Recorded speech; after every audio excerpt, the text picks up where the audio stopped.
Buenas tardes a todos y a todas. Es un enorme gusto poder encontrarnos en esta actividad académica que nos reúne en el día de hoy sobre la protección de los recursos vivos marinos en el derecho internacional contemporáneo y la labor del Tribunal Internacional del Derecho del Mar. Antes de comenzar, quisiera agradecer a las autoridades del Instituto Gioja y del CEDAF por esta convocatoria, esta actividad tan rica para nuestra querida Casa de Estudios. Con la palabra vamos a iniciar esta actividad académica del día, con la palabra de apertura del doctor Leopoldo Bodio. Él es abogado, es magíster en recursos internacionales y doctor en Derecho por la UBA. Es director del proyecto DCT 2018, el Tribunal Internacional del Mar, frente a los desafíos del derecho internacional actual y el desarrollo progresivo por la Facultad de Derecho de la UBA. Leopoldo, te cedo la palabra para que des unas palabras de bienvenida. Muchas gracias, Lucas, por la moderación. Les agradezco especialmente a todos los que están aquí presentes, a los distinguidos expositores y a los asistentes, las autoridades de la Facultad de Derecho que están junto con nosotros en el Zoom, y a los asistentes que nos siguen en la transmisión en vivo por el canal YouTube del Instituto Gioja, que es el anfitrión institucional de este encuentro. Este encuentro es uno más de las sucesivas reuniones mensuales que hemos adoptado desde el mes de agosto de este año para celebrar de alguna manera, como excusa, los 25 años del funcionamiento del Tribunal Internacional de Derecho del Mar, que empezó a sesionar con esa inauguración oficial del 1 de octubre de 1996, y que hasta la fecha nos ha permitido considerar 29 asuntos que han llegado a su conocimiento. Esta celebración de alguna manera va a continuar el mes que viene con otro encuentro, y posiblemente el año que viene con un calendario europeo, vamos a seguir con estas reuniones, así que no quiero que piensen que esta de hoy es la última, pero sí, esta es una de las más especiales porque trata de un tema sumamente actual y además importante para un país como el de la República Argentina, que son las cuestiones de la protección de los recursos vivos. Y para ello he elegido a dos especialistas, un colega y querido amigo como es el profesor Martín Cabrera Mirazú, que es un internacionalista que tiene un gran trabajo de tesis de maestría sobre la labor del Tribunal Internacional de Derecho del Mar, cuya lectura recomiendo, que es de acceso público, y además tiene un excelente trabajo sobre el caso de la fragata La Libertad en la enciclopedia Max Planck de Derecho Internacional, que es muy prestigiosa para quienes estamos en esta materia. La otra expositora es la doctora Leila Devia, que es una de nuestras referentes del derecho ambiental y en la Facultad de Derecho, y también, por qué no, de la Argentina, que además es una de las autoridades de ICEDAF, que coorganiza la actividad, a quien, por supuesto, ahora le voy a tener que agradecer doblemente por esta presencia. Y finalmente, luego de esas dos exposiciones, vamos a tener los comentarios del doctor Alejandro Caño, quien también es, además de que es un gran amigo, es un internacionalista, que es doctor de la Facultad de Derecho de la UBA, con una excelente tesis que vamos a ver con qué nos va a sorprender, porque Alejandro Caño tiene la grata o ingrata, veremos, labor de hacer de comentarista. El comentarista es una especie de equilibrio entre un crítico y un halagador, y que va a hacer un feedback con su conocimiento especializado de las exposiciones, hará preguntas, posiblemente le ponga algo de picante, y luego, por supuesto, con la moderación de Lucas, vamos a abrir las preguntas de los asistentes, tanto del Zoom como del canal de YouTube, que por supuesto tienen el chat habilitado, y las preguntas se las van a enviar a Lucas. Así que ante cualquier inquietud también le pueden escribir a Lucas por el chat de Zoom, los presentes de Zoom, o por el chat de YouTube, quienes nos siguen en vivo. Así que muchas gracias, Lucas, y te devuelvo el control del evento. Muchas gracias, Leopoldo, por estas palabras de apertura. Bueno, sin más, queremos recordar también, como él lo dijo, que este evento está siendo transmitido por el live del Instituto Gioja, por el canal de YouTube. Sean también bienvenidos. todos los que nos están mirando desde distintas partes del país y del mundo, y también sean bienvenidos a este evento todos los asistentes del presente Zoom. Vamos a comenzar con la exposición de uno de los primeros temas de la charla, que es presentar al doctor Martín Cabrera Mirazú. Él es abogado y magíster en Relaciones Internacionales por la Universidad Nacional de La Plata, es docente investigador de la Universidad Católica de Salta y profesor en Derecho Internacional en la Universidad Nacional de Río Negro. En el día de hoy, el doctor Martín Cabrera nos va a hablar sobre los aportes de la jurisprudencia del Tribunal Internacional del Derecho del Mar a la protección de recursos vivos en el régimen oceánico. Doctor, tiene la palabra, puede comenzar. Bien, muchas gracias. Buenas tardes a todos y todas. Quiero empezar primero felicitando al profesor Godio por esta excelente idea de realizar esta serie de jornadas conmemorando el cuarto de siglo de comienzo de funcionamiento del Tribunal Internacional de Derecho del Mar, y también agradecerle la invitación a exponer, ya que junto al profesor Caño, bien, nos permite tener una visión bien federal, digamos, del derecho internacional y derecho del mar en particular. Bueno, yo les comparto una presentación que nos va a servir de guía para ir viendo el tema.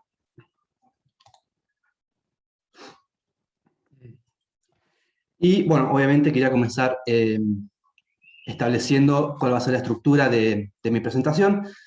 Vamos a comenzar con una breve introducción al funcionamiento del sistema de solución de controversias de la Convención de Naciones Unidas sobre el Derecho del Mar, con obviamente un particular énfasis en el rol del tribunal. Luego vamos a hacer un pequeño análisis comparado de la jurisprudencia medioambiental de los tribunales internacionales hasta el momento, para luego sí adentrarnos en algunos aspectos generales de cuáles han sido los principios, normas y desarrollos que ha realizado el tribunal respecto a la protección de los recursos marinos vivos, bien, en estos 25 años de funcionamiento. Recordemos que a comienzos, o lo que fue los comienzos de la tercera Conferencia de Naciones Unidas sobre el Derecho del Mar, la creación de un tribunal especializado en la materia de carácter interestatal no tenía muy buenos augurios. Bien, había delegaciones que no estaban a la favor de crear un nuevo tribunal interestatal, ya con el argumento, ¿no?, de que ya existía la Corte Internacional de Justicia y la posibilidad también de contar con tribunales arbitrales que eran más que aptos, digamos, para poder entender estas nuevas normas que finalmente constituyen la Convención de Naciones Unidas sobre el Derecho del Mar. A medida que avanzó la conferencia, se logró aceptar, ¿no?, la creación de este Tribunal Internacional especializado en Derecho del Mar, pero obviamente el diseño final del sistema de solución de controversias generó que el tribunal no fuera el único con competencia exclusiva en la materia, sino que convive, bien, con otros fueros, bien, que también cuentan con competencia conforme la parte 15 de la Convemar. En este sentido, el artículo 287 de la Convención nos dice que son los estados, partes de la Convención, y posibles partes de una controversia, los que, a través de una declaración, van a elegir el fuero a través del cual van a buscar solucionar su controversia. Estos 4 fueros que están previstos son, por un lado, el tribunal, también la Corte Internacional de Justicia, un tribunal arbitral llamado Tribunal Arbitral del Anexo 7, con una competencia general, y un tribunal arbitral llamado del Anexo 8, con una competencia específica sobre determinadas materias. Es necesario, bien, que ambos estados partes en la controversia elijan el mismo fuero a fines de que pueda ser sometido a dicho fuero. En caso que no lo hagan, el fuero por default que funciona es el Tribunal Arbitral del Anexo 7. La competencia contenciosa del Tribunal Internacional de Derecho del Mar va a recaer en la interpretación y aplicación, bien, de la Convención, por un lado, y sus normas, y también sobre la posibilidad que tiene la interpretación y aplicación de cualquier otro acuerdo internacional que le otorgue jurisdicción, bien, y que esté relacionada con los fines de la Convención. Recordemos también que la parte 15 contiene determinadas excepciones y limitaciones a la jurisdicción de estos tribunales, bien, por lo que determinadas materias de la Convención o están totalmente excluidas de la competencia de la parte 15 o se encuentran limitadas. Además de ello, el tribunal cuenta con una competencia consultiva, bien, que si bien no está prevista ni en la Convención ni en su estatuto, sí se prevé en el reglamento, que le permite entender en aquellas solicitudes de respuesta a preguntas que las formulen organismos internacionales cuyos acuerdos constitutivos así prevean esa posibilidad. Y a su vez, dentro del tribunal, tenemos la sala de controversia sobre los fondos marinos, bien, la cual también cuenta con una competencia contenciosa específica respecto a la zona, y una competencia consultiva donde los distintos órganos de la Autoridad Internacional de los Fondos Marinos le pueden realizar consultas respecto a la interpretación y aplicación de las normas vinculadas a la explotación y exploración de los recursos de la zona. Asimismo, y de mucha relevancia para este tema, son dos procedimientos especiales que existen en la Convención. Por un lado, el tema de las medidas provisionales, y lo otro, la cuestión de la pronta liberación de buques y sus tripulaciones. El tribunal puede decretar medidas provisionales para proteger los derechos de las partes y la protección también del medio marino, y puede actuar también hasta el momento que se constituye el tribunal arbitral, dictar medidas provisionales en el caso que así lo soliciten las partes y la urgencia de la situación así lo requiera. Y por otro lado, a través del procedimiento de pronta liberación de buques y tripulaciones, el tribunal ha entendido en situaciones donde se habían tenido buques o tripulaciones conforme a determinadas normas de la Convención y donde no se había fijado una fianza razonable y por ende esos casos habían sido judicializados, y es relevante este caso porque en un momento vamos a ver que parte de los aportes del tribunal provienen justamente de estos dos tipos de procedimientos especiales. Vale tener en cuenta, bien, que muy pocos estados que son parte de la Convención han realizado la declaración de elección del fuero. Aquellos que sí lo han hecho se han optado en su mayoría, bien, para elegir como primer fuero para resolver sus controversias al tribunal, quedando luego en minoría, digamos, la Corte Internacional de Justicia, el anexo 8 y el anexo 2, que como dijimos, que funciona como fuero por default, ¿bien? Esto nos permite entender que, a pesar de que el tribunal no es el fuero con más declaraciones a su favor, sí es el tribunal o el fuero que más asuntos ha entendido bajo las reglas de la parte 15 de la Convención.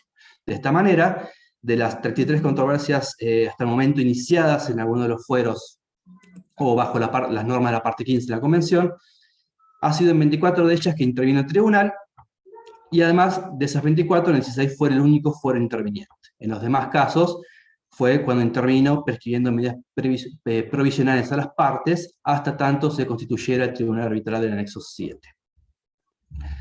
Además, es importante resaltar que en 6 asuntos, bien, las partes en una controversia acordaron que trasladar, bien, el procedimiento del anexo 7 al Tribunal Internacional de Derecho del Mar, bien, y también que todos los procedimientos iniciados respecto a la pronta liberación de buques y tripulaciones han sido siempre sometidos al tribunal. El tribunal es el único tribunal internacional que se ha expedido sobre este tema de la pronta liberación de buques. Por otro lado, tenemos 15 asuntos sometidos a tribunales arbitrales, y aunque parezca una sorpresa, bien, ni el anexo 8, ni el arbitraje anexo 8, ni la Corte Internacional de Justicia han hasta el momento tenido controversias o asuntos que hayan sido sometidos, bien, bajo las reglas que impone la parte 15 de la Convención. La Corte tiene un montón de asuntos sobre derecho del mar, pero cuya jurisdicción se basa en otros tratados internacionales. Cuando analizamos cuál ha sido la jurisprudencia sobre temas de medio ambiente, y especialmente vinculados al medio marino a lo largo de la historia, o de la historia reciente de los tribunales internacionales, enfocándonos obviamente en tribunales interestatales, universales, bien, nos encontramos que no es muy extensa, bien, y que la cuestión ambiental recién en las últimas décadas ha tenido una relevancia en el ámbito judicial internacional. Así, en estos tres fueros que ustedes pueden ver en la pantalla, encontramos, obviamente, la Corte ha tenido algunos importantes aportes al mismo. En menor medida han sido los laudos arbitrales que se han expedido sobre el tema, y muy interesante es que hay casos que se sometieron, o diferencias sometidas a lo que era el sistema de solución de diferencias del GATT y actualmente del OMC, que han hablado, se han expedido sobre temas de protección del medio ambiente y su relación con el comercio internacional, y en particular dos o tres asuntos vinculados a temas vinculados a recursos vivos marinos, ¿no? Los famosos casos conocidos como el caso de los delfines y de las tortugas, por ejemplo. Ahora sí, después de esta pequeña introducción que nos da el contexto, vamos a empezar a analizar un poquito qué ha dicho el tribunal respecto al medio marino en general y en particular a la protección de sus recursos vivos. Empecemos por notar, bien, que la conservación de los recursos vivos del mar es un elemento en la protección y preservación del medio marino. Bien, esto lo dijo textualmente el tribunal en segundo asunto que entendió, que es el caso de la atún de aleta azul del Atlántico. Además de eso, ha establecido que la conservación de los recursos vivos del mar no es solamente un objetivo vinculado al interés inmediato de las partes en la controversia, sino que es un interés que persigue la comunidad internacional en su conjunto. Asimismo, cuando la Sala de Fondos Marinos emitió su opinión consultiva en el año 2011, es interesante destacar cómo estableció que cómo le dio una interpretación amplia a lo que se debe entender por actividades en la zona, a fines de que estas actividades estuvieran protegidas por los más altos estándares, ya que, como dice la Sala, las actividades en la zona pueden causar un considerable impacto en el medio marino, y por ello los estándares de protección deben ser amplios y exigentes. ¿Sí? En el caso contrario, bien, estas actividades que se pueden encontrar entre las más rigurosas para el medio ambiente marino, estarían excluidas del régimen de responsabilidad del Estado patrocinante, e iría en contra de la obligación general de proteger y preservar el medio marino que exige la Conmemar. Luego, el tribunal se ha expedido respecto a lo que, o ha profundizado mucho en el desarrollo del deber de cooperación que tienen las partes en una controversia cuando estamos hablando de la protección del medio marino o de sus recursos vivos. Así nos ha dicho que este deber de cooperar es un principio fundamental en la prevención de la contaminación del medio marino, y que las partes están obligadas a cooperar directamente o a través de organismos internacionales, entre ellas y también respecto a terceros, para asegurar la conservación y óptima utilización de las especies altamente migratorias. En este caso estamos hablando del asunto del atún de aleta azul. Asimismo, vinculado ya a un procedimiento de pronta liberación de buques y tripulaciones entre Japón y Rusia, la controversia, nos dijo el tribunal que las infracciones a la norma sobre pesca en la zona económica exclusiva van a ser valoradas de manera distinta, ¿bien? Si entre esos estados ya existía un marco de cooperación previo. Esto quiere decir que si tomamos esa infracción en un contexto más general, se pueden agravar, ¿bien?, las multas y fianzas que se fijan cuando existía antes ya determinados trámites o ideas de cooperación entre las partes.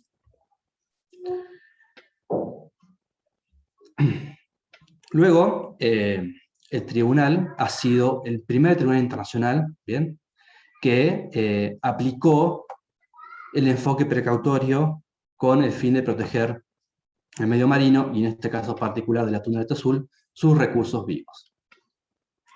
Así, en la orden de medidas provisionales que dictó el tribunal en este asunto, estableció o aplicó implícitamente el enfoque precautorio, ¿bien?, diciendo que las partes de la controversia, que en este caso de vuelta a Japón por un lado y Australia y Nueva Zelanda por el otro, debían actuar con prudencia y cautela para asegurarse de tomar todas las medidas necesarias y efectivas para la conservación, para prevenir, un daño sustancial a las poblaciones de atún de aleta azul del sur. Y que ante la falta de certeza científica, las medidas que debían tomarse de manera urgente, no solamente para preservar los derechos de las partes, sino para evitar un mayor deterioro a la población de este pez.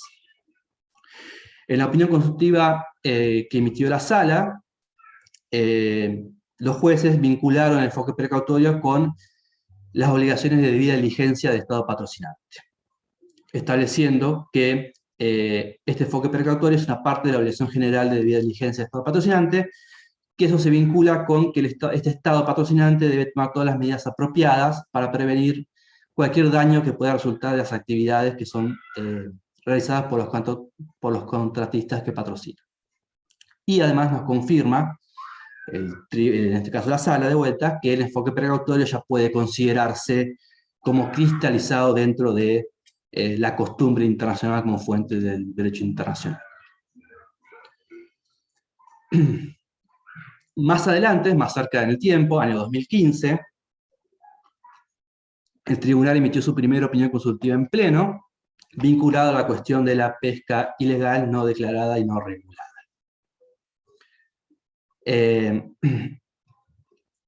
Antes que eso, continuando un poquito con la cuestión de la pronta liberación de buques y sus tripulaciones y los aportes que provienen de ese procedimiento tan puntual, nos dijo el tribunal que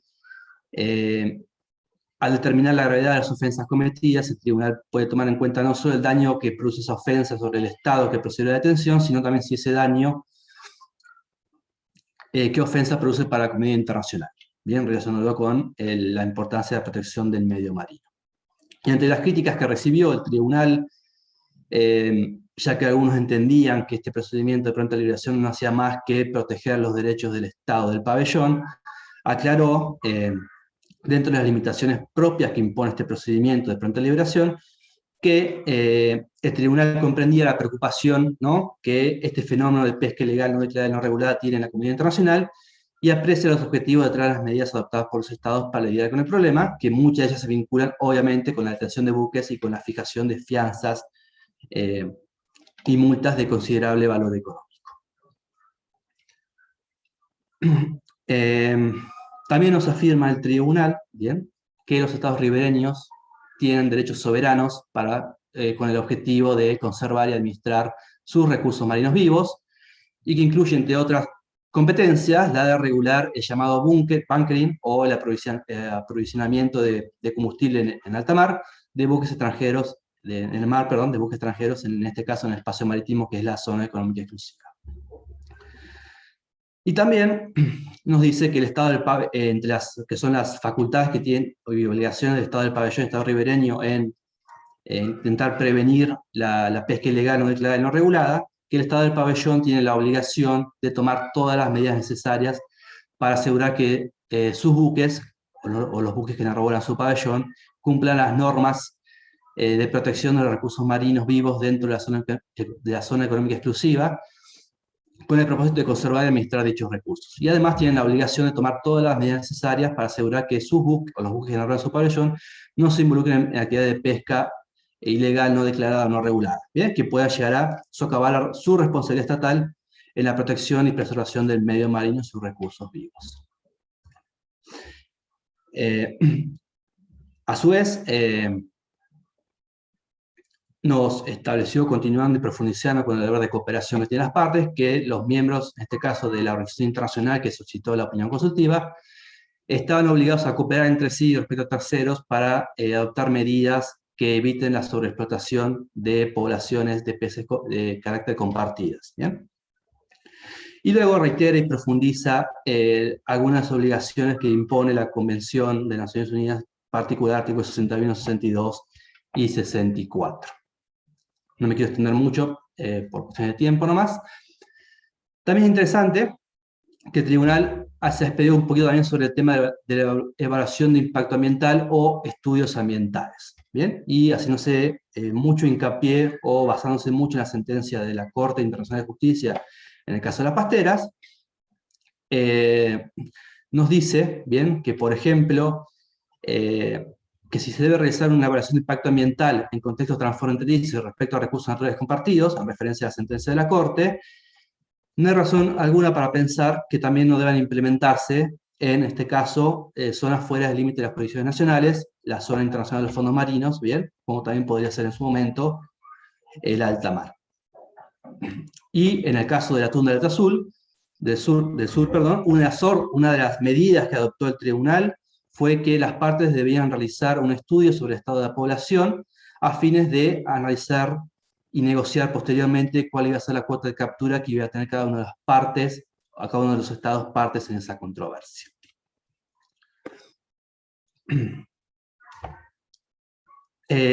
Bien, ¿qué podemos resaltar de la jurisprudencia del tribunal respecto a la protección de los recursos vivos?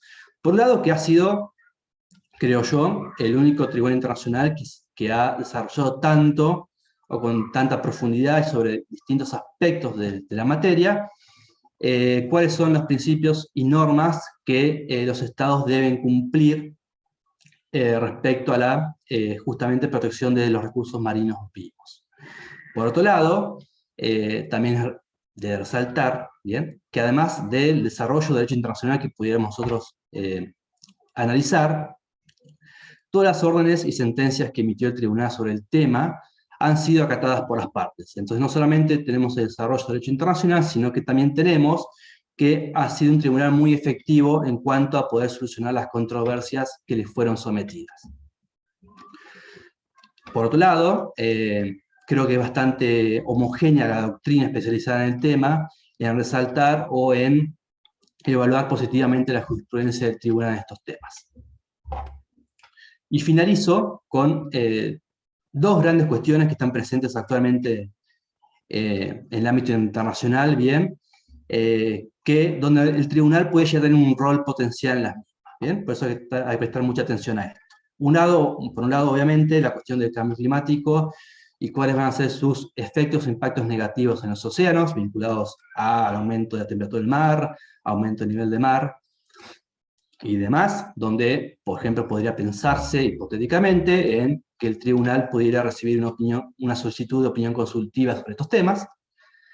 Y, por el otro lado, la actual negociación respecto a un futuro tratado internacional vinculado a la conservación y uso sustentable de la diversidad biológica marina en áreas más allá de la jurisdicción nacional. Bien, tratados que están negociando actualmente y que, de acuerdo al último borrador que está disponible, se incorpora, bien, mutatis mutandi, la solución de controversias conforme a la parte 15 en ese tratado, por ende que este artículo 287 y estos 4 fueros disponibles en el COMEMAR también estarían disponibles para controversias sobre este futuro tratado internacional, pero, por lo menos yo no lo pude leer, sería interesante pensar o postular, bien, de por qué no este tratado internacional también podría incorporar la facultad que alguno de sus órganos pudiera solicitar opiniones consultivas al tribunal, bien, respecto a este tema que es, por un lado, tan complejo, bien, por no decir, por no usar otra palabra. Bien, con esto finalizo la exposición. Espero que se haya comprendido por lo menos cuál fue la idea general que quise exponer. Muchas gracias. Muchas gracias, doctor Martín Cabrera Mirazú, por estos interesantes aportes de la jurisprudencia del Tribunal del Mar. Y ahora vamos a presentar a la querida doctora Leila Devia, que nos va a estar hablando. Ella es abogada y especialista en régimen jurídico de los recursos naturales por la UBA, es doctora en Ciencias Jurídicas por la Universidad de El Salvador y postdoctora por la Universidad de Buenos Aires, es profesora titular del régimen jurídico de los recursos naturales y protección del ambiente por la Facultad de Derecho de la UBA, es profesora visitante de la Universidad de Toulouse y Universidad de París, realizó estudios de posgrado en Estados Unidos, en Japón y en Países Bajos, es directora del Centro Regional de Capacitación y Transferencia de Tecnología, dependiente del Convenio de Basilea, y es coordinadora de regulaciones ambientales del Instituto Nacional de Tecnología Industrial. En esta ocasión, la doctora Leila Devia nos va a estar hablando sobre el acceso a los recursos genéticos y la relación entre la Convención de las Naciones Unidas sobre el Derecho del Mar, CONVEMAR, del año 1982, y el Protocolo de Nagoya. Doctora Devia, la escuchamos atentamente. Bueno, muchísimas gracias, Lucas. Estoy buscando la copita. ¿Ven bien el power o Se ve perfecto. se ve perfecto? Bueno, excelente. Bueno, gracias por la presentación, gracias Leopoldo por la invitación, porque yo no soy, vamos a decir algo poco académico, del palo del derecho del mar, pero sí, y gracias también al Instituto Gioja y a su director, que está presente, y a la doctora Nona, que es la codirectora también del Centro de Derecho Ambiental. Pero una de las cuestiones que nos vienen preocupando y que también es un desafío y que no tenemos demasiadas respuestas, hay que seguir investigando. Por supuesto, algunas puntas las dio el anterior expositor con respecto a la convención que se está negociando y también con respecto al cambio climático, y algo muy interesante porque justo me estaban preguntando por todo lo que tiene que ver con juicios climáticos, con la justicia climática. Entonces este sería otro foro también, por supuesto, derivado de cuestiones climáticas que se den relacionadas con el Tribunal del Mar.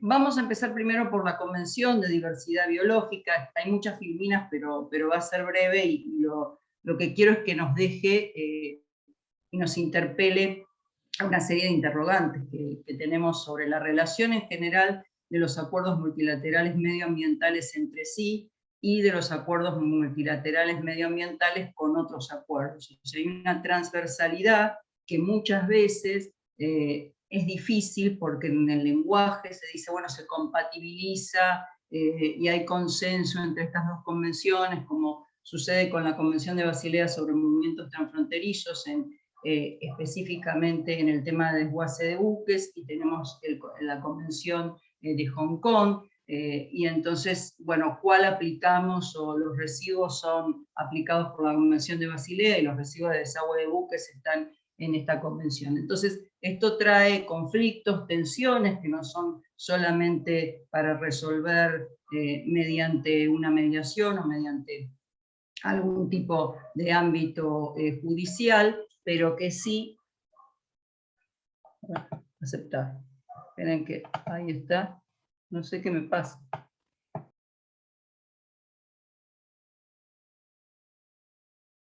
Se desconectó, ¿no? Me parece que se desconectó la doctora. A ver. Ahí le escribo por WhatsApp, a ver si he visto que se Vamos a desconectó. ver si se puede volver a conectar. Un momentito.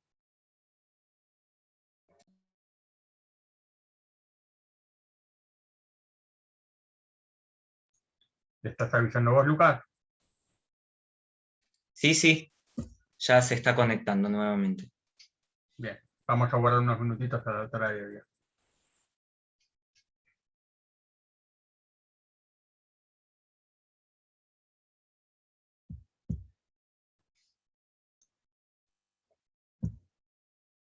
Son los peligros de la tecnología y los eventos virtuales, claramente.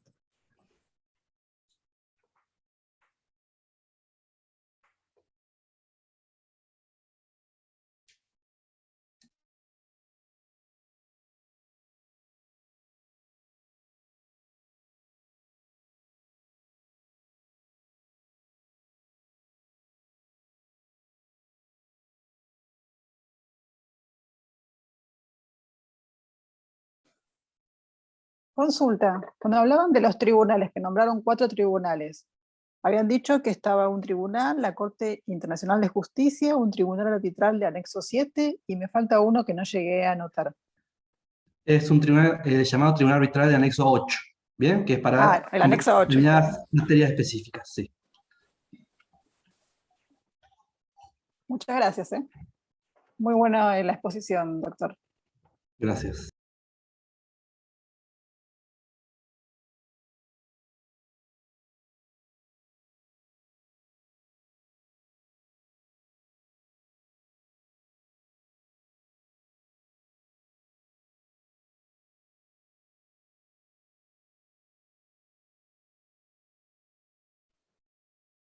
Para admitir a doctora, se está entrando.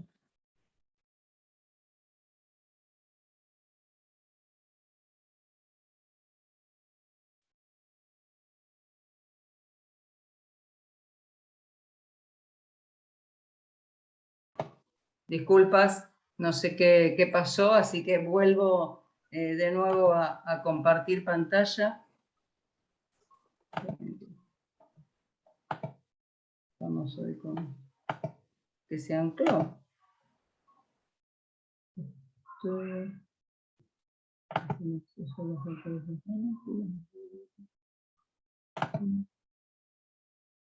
Ahí está, vamos a compartir pantalla. Laura, ¿se la tiene que habilitar como anfitrión a la doctora Devia para que pueda compartir o no? No, para nada. No, ahí estoy de vuelta. No, no, es libre.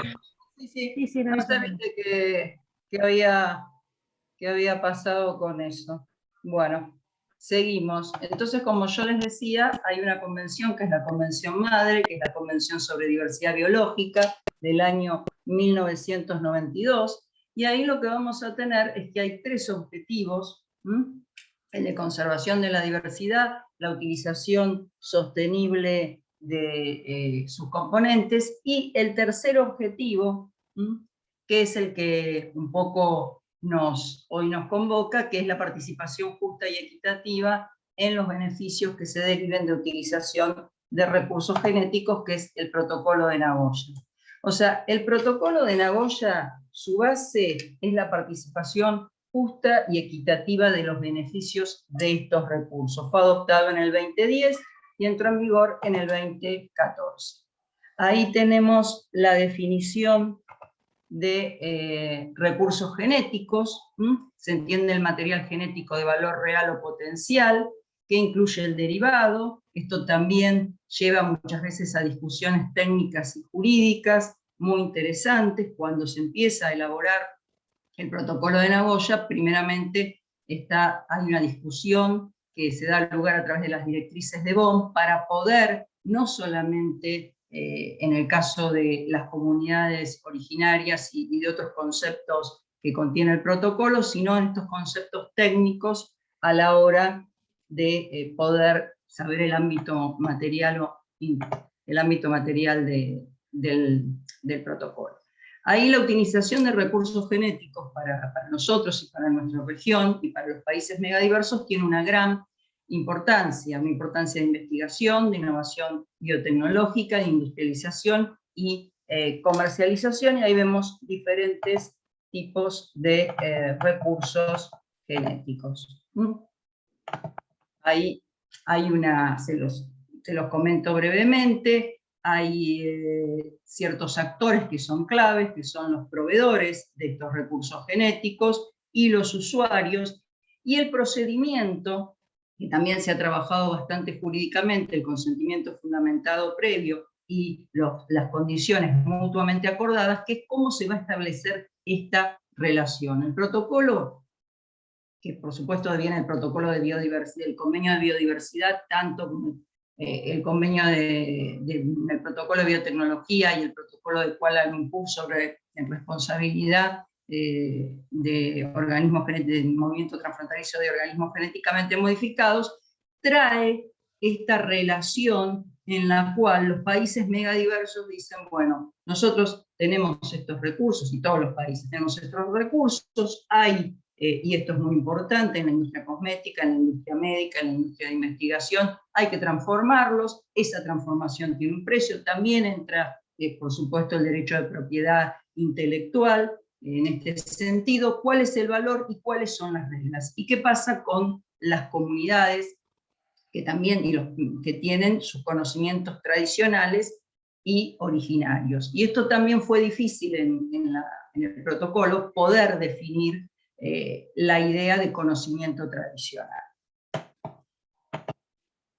Esto respecto de las medidas nacionales de las partes proveedores de la distribución de beneficios, ahí vemos esta visión, esto sigue siendo muy discutido. Argentina ha ratificado el protocolo por ley 27246. Ahí vemos brevemente algunos de los artículos que hacen al corazón de este acceso, que es la obligación del consentimiento fundamentado previo, también la emisión de ese certificado de cumplimiento. La Argentina, como muchos países, a partir de un proyecto de cumplimiento, de implementación del protocolo de Nagoya, una vez ratificado, ha estado trabajando en los últimos años en cómo poder articular esos contratos y esas con condiciones mutuamente acordadas, quién emite el certificado de cumplimiento. Nosotros sabemos que nuestro país es federal y ha sido también una negociación con las provincias, o sea, quién tiene que notificar. La otra vez nos habían consultado sobre un recurso que iban a explotar, si lo tienen que notificar 2 veces, si, por ejemplo, hay una empresa cosmética muy conocida, que todos conocemos, que realiza cosméticos ecológicos, por así decirlo, y entonces también tiene que establecer estas medidas de cumplimiento y además la acreditación internacional. Y siempre está ese temor, por eso también el protocolo es muy importante, para evitar la biopiratería. Ahí, bueno, está más o menos explicado en el cuadrito cómo es la autoridad de aplicación, cómo funciona el punto focal nacional y cuáles son las obligaciones y cómo es este procedimiento y el permiso que se sucede. ¿Qué significa? Aunque un poco lo adelanté, para los países megadiversos, aquellos que tienen una gran diversidad. Es un tratado internacional que ofrece mecanismos para que los usuarios de recursos genéticos, sus derivados y conocimientos tradicionales cumplan con la legislación nacional de origen. Es una plataforma internacional que ofrece seguridad jurídica a proveedores usuarios y trata o intenta luchar más eficazmente contra la biopiratería, y los países megadiversos como Perú podrán hacer valer su legislación nacional de defensa dentro de su territorio con los países partes del protocolo de Nagoya, y se abre también los que no son partes. Voy rapidito para ir, bueno, la implementación del protocolo, ahí no están, justamente la semana pasada comenzó la COP15, la parte online de la Convención de Biodiversidad, que también trae las reuniones del protocolo. Bueno, ahí es cómo surgió el protocolo, las distintas decisiones,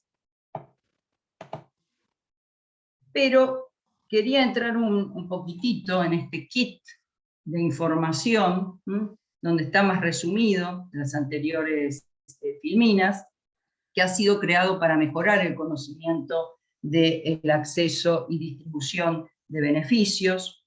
Los temas incluidos son el acceso, el uso de los recursos genéticos, que se considera conocimiento tradicional, las directrices de Bonn, que son el antecedente al protocolo de Nagoya, la implementación nacional y también el protocolo de Nagoya. Ahí les dejo también el link donde pueden descargar la fact sheet y también los informes de la convención. Bueno, ahí también está el dibujito de cómo se articula la convención. Ahí tienen, por supuesto, también donde pueden ver el texto y cómo sigue esto. Y quería ir, a ver si está, bueno, acá sí es importante, ya lo venimos repitiendo, quería ir más a la relación con la COEMAR, en el caso de los recursos genéticos marinos. Esperen que acá, a ver, si es acá. No, sigo con las obligaciones, un segundo.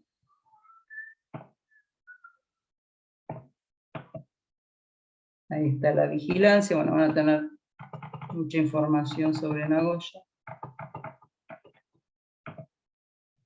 Ahí comienza un poco qué es lo que pasa con las zonas marítimas, ¿no? Y los recursos genéticos marinos. Ahí es una partecita dentro del protocolo de Nagoya, pero para entender o para introducirse en esta temática es importante conocer el convenio de biodiversidad, por supuesto, lo estamos haciendo muy brevemente, y el protocolo, y habría que también introducir el protocolo de biotecnología, aunque Argentina aún no lo ha ratificado, y el protocolo de Kuala Lumpur sobre responsabilidad, porque justamente se relaciona con cuáles van a ser estos accesos y cómo se va a informar el acceso a recursos genéticos. Entonces lo que vemos acá es que se estima que hay entre 0,7 a 1 millón de especies marinas. La diferencia entre los recursos genéticos marinos y terrestres es básicamente el ambiente, el ecosistema donde viven y se desarrolla. La biodiversidad tiende a ser mayor a medida que nos acercamos a la superficie terrestre, pero estos recursos existen. Y entonces también está esta interrogación de hasta dónde aplicar Nagoya, hasta dónde aplicar la Convención del Mar. Por supuesto se complementan y comienzan también, y traje un recorte de diario del domingo sobre el panorama del G20 sobre pesca sostenible y rentable que se dice que es posible, entran una serie de temas y de actores que complejizan la situación. O sea, la situación es acuerdos multilaterales medioambientales, cómo juegan en este caso con la Convención del Mar, con la CONVEMAR, pero además todos estos recursos que tienen acceso, cuál va a ser el procedimiento a seguir, y además lindan, hay realmente un gris de cómo se va a poder acceder, porque parece muy simple en los gráficos que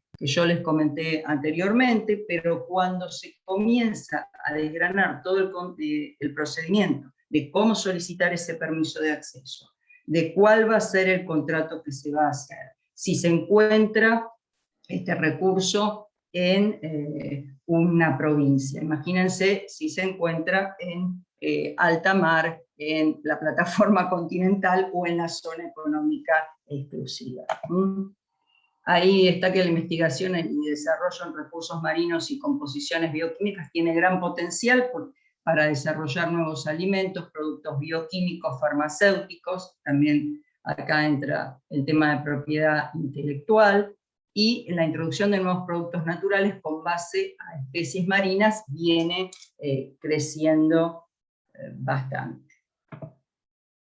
Entonces, ¿cuáles son las normas aplicables dentro de la jurisdicción nacional, ¿no? En la zona económica exclusiva, los estados costeros tienen derechos soberanos, estados tienen competencia para regular, autorizar y llevar a cabo investigación en las zonas científicas marinas.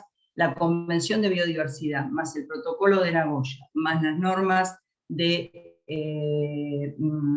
beneficios, son aplicables dentro de la jurisdicción nacional a especies terrestres, marinas e incluso migratorias.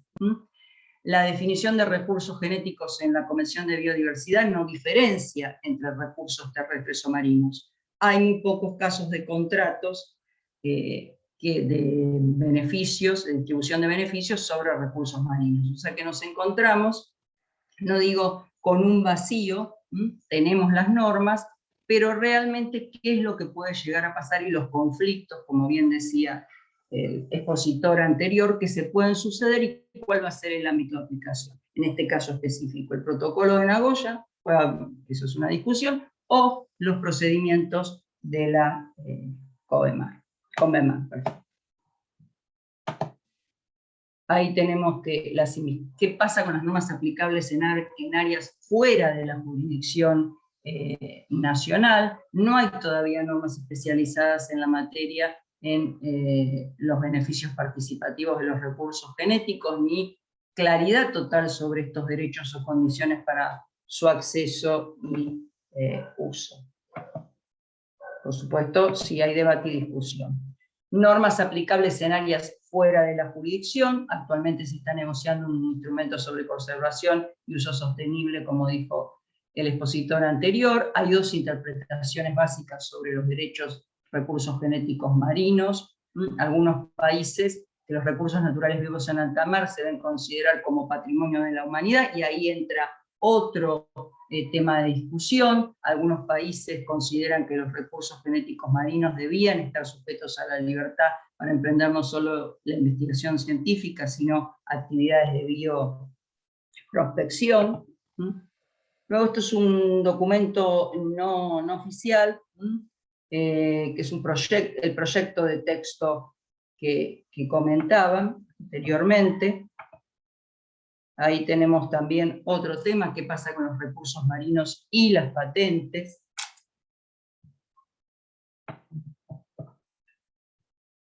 Y esto es también algunas, en el caso de Perú, solicitudes de recursos genéticos hidrológicos marinos que requieren un contrato de beneficios compartidos. O sea, hay un par de, también al que le interese seguir este tema, hay un par de contratos que tienen que ver con todo este tema. También está la iniciativa del Biocomercio Azul, lanzada en la Conferencia Mundial de los Océanos. También hay un nuevo tratado, un nuevo instrumento jurídico vinculante a desarrollar, que se estuvo negociando entre el 1 y 2 de septiembre, que tiene que ver justamente con la contaminación marina y los plásticos. Entonces tenemos el desafío, primero, por supuesto, de ser muy claros en cuanto a cómo interpretar el consentimiento fundamentado previo de nuestros recursos genéticos terrestres. Ese es un tema. Pero el segundo tema, y que tiene mucha importancia por la riqueza que se considera que hay no solamente en los países megadiversos, sino también en nuestros mares, al ser países en vías de desarrollo o de ingreso medio, ver cómo se va a articular todo lo que tenga que ver con estos contratos y de condiciones mutuamente acordadas, y cómo va a jugar el protocolo de Nagoya con esta nueva convención, instrumento jurídico vinculante, con las iniciativas de la gestión de los océanos, y por supuesto también con la contaminación marina derivada de los plásticos. Así que esto era para introducir el tema, y perdón por el bache que hubo de unos minutos, pero no sé qué pasó, me desconecté. Así que muchísimas gracias. Muchas gracias, Leila, por tu exposición. Queda entonces el último expositor, que es el doctor Alejandro Caño. Él es abogado y doctor del área de Derecho Internacional por la Universidad de Buenos Aires. Es máster en Derecho, Economía y Gestión, con una mención droit des espèces des activités maritimes de la Universidad de Bretaña Occidental en Francia. Es profesor adjunto en la Universidad Tecnológica Nacional, la UTN, Facultad Regional de Chubut, y miembro titular de la Asociación Argentina de Derecho Internacional, que el doctor Alejandro Caño va a estar acordando o refutando acerca de los expositores precedentes sobre estos temas. Así que, doctor Caño, lo escuchamos atentamente. Tiene la palabra. Muchas gracias, Lucas. Tengo un único temor operativo. Espero que el sonido que tengo por detrás no moleste las consideraciones. Muchísimas gracias a los expositores. Ya ha adelantado un poco Leopoldo Bodio y recién lo acaba de confirmar Lucas Bracuto, que tengo una misión más que ingrata, porque en realidad creo que en esencia vengo a incomodar. Papel que debo reconocer que a veces me sale bien en otros aspectos, pero en temas intelectuales debo decir que es altamente complicado, sobre todo teniendo en cuenta la calidad de los expositores.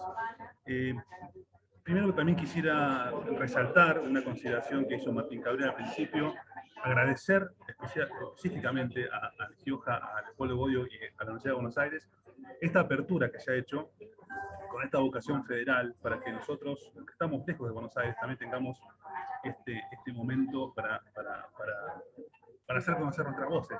Y hablo también en nombre del propio Martín Cabrera, que sé que no reside en Buenos Aires. Así que muchas gracias por eso. Primero quiero caerles bien a los expositores, con lo cual debo decir que debo felicitarlos por el esfuerzo que han hecho en tratar de compactar los tamaños temas que han tenido por delante, ya sea en el caso de Martín Cabrera, el trabajo de tribunal, resumir 25 años, la verdad que no resulta fácil, un poco más también, y también felicitar a la doctora Devia por la exposición que ha hecho en materia de recursos genéticos, un tema altamente complejo, y que naturalmente explicarlo en breves minutos es un esfuerzo que yo debo resaltar muy especialmente. Martín hizo me parece una excelente exposición respecto del resumen de un poco el régimen general del tribunal. Creo poder también hacer una división de los temas que abordó respecto a la jurisprudencia, eso una suerte de contrapunto entre las instituciones que están relacionadas con el tribunal, desde el punto de vista institucional, como desde el punto de vista temático, y se detuvo específicamente en algunos temas que abordó en particular, como el caso de la pesca y el NR. También por ese lado debo destacar la profundidad y la simpleza al mismo tiempo que hizo Martín para abordar este tema tan complicado. Yo quisiera detenerme, para el caso de Martín Cabrera, quisiera detenerme en la última parte de la exposición. Y ahí, Martín, también te voy a incomodar un poco. Insisto con esto. Ya con Martín somos amigos, hemos compartido cátedra también allá por La Plata, así que va con la mejor intención, Martín. Vos decís que el tribunal tuvo una implicancia en el desarrollo del derecho internacional. Sobre el final, ¿vos qué alcance le das a eso? Porque en principio, si uno analiza un poco la labor del tribunal, debo reconocer, y esta es una opinión personal, que le costó arrancar.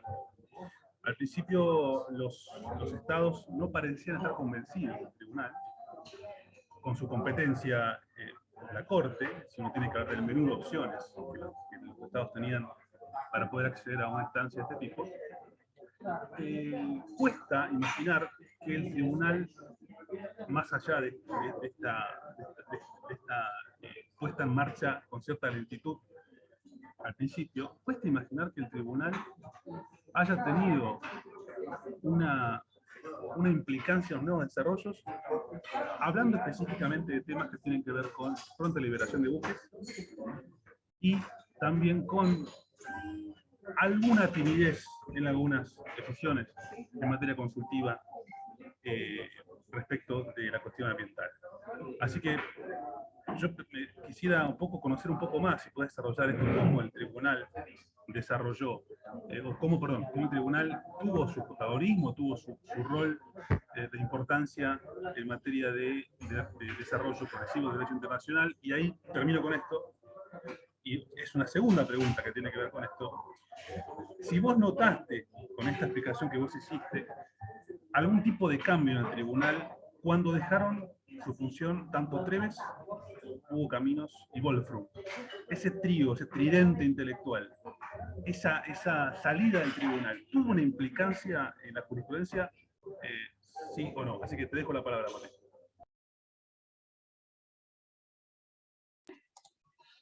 Bien, gracias Alejandro por los comentarios. Y bueno, para no extenderme mucho, para intentar responder por lo menos parcialmente tus comentarios, bien. Muchas veces nosotros cuando hablamos de desarrollo del derecho internacional, vamos directamente a pensar, ¿no?, eso que es el desarrollo progresivo del derecho internacional, que era una de las funciones claves que tenía, por ejemplo, la Comisión de Derecho Internacional de Naciones Unidas. En estos casos, todos sabemos que los tribunales internacionales y su jurisprudencia es solamente un medio auxiliar de derecho internacional, y solamente, en principio, como está escrito, es para las sentencias, más allá de solucionar o buscar solucionar las controversias entre las partes, solamente pueden colaborar en la interpretación de las normas internacionales ya vigentes.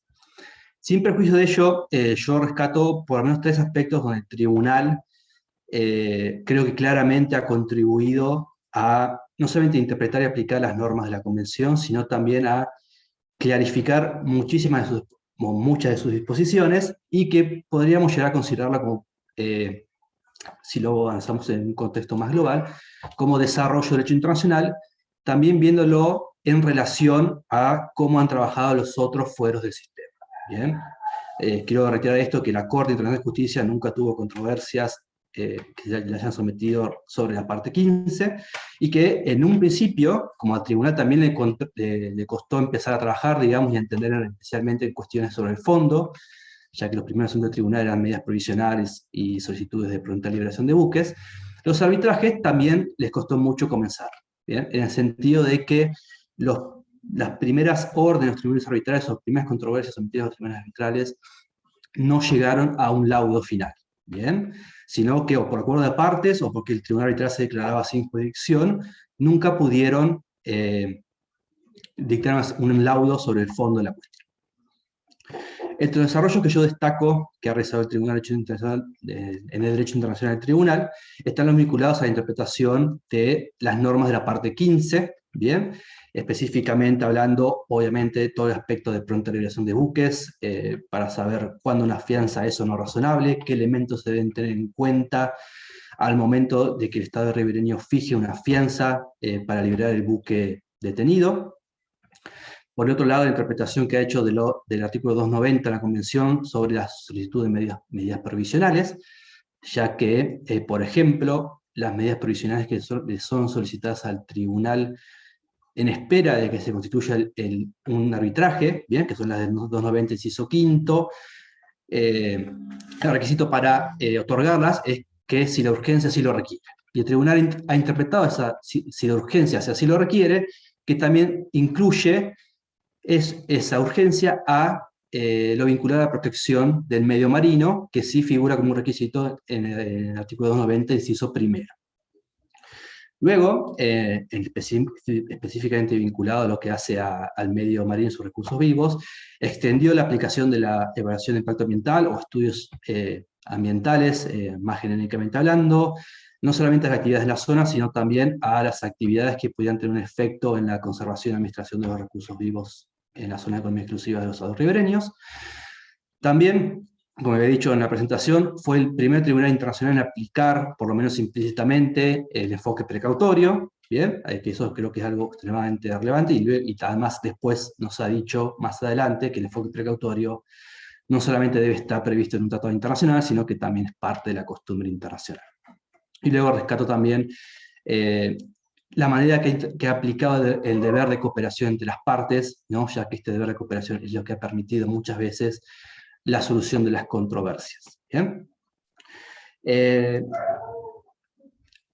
Luego, para intentar responder la última pregunta respecto a la modificación en la composición del tribunal. Bien, esto daría mucho para hablar, ¿bien? Pero para intentar hacerlo lo más breve posible. El tribunal, o las primeras constituciones que tuvo el tribunal respecto a sus 21 miembros, ¿bien? Se dio la particularidad de que la gran mayoría de ellos, ¿bien? tuvieron una participación destacadísima, ¿bien? En la tercera conferencia de Naciones Unidas sobre Derecho del Mar.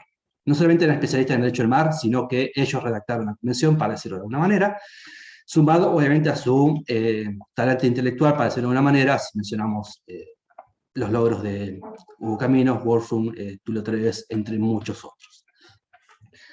El tribunal ha ido evolucionando, ¿bien? Y como evoluciona el tribunal en su jurisprudencia, en los asuntos que le son sometidos, ya que hoy en día no tenemos más procedimientos de pronta liberación, si ya estamos hablando de muchas sentencias sobre el fondo de la cuestión, medidas provisionales, delimitaciones marítimas, por ejemplo, cuestiones de fondo sobre detenciones de buques y muchos otros temas.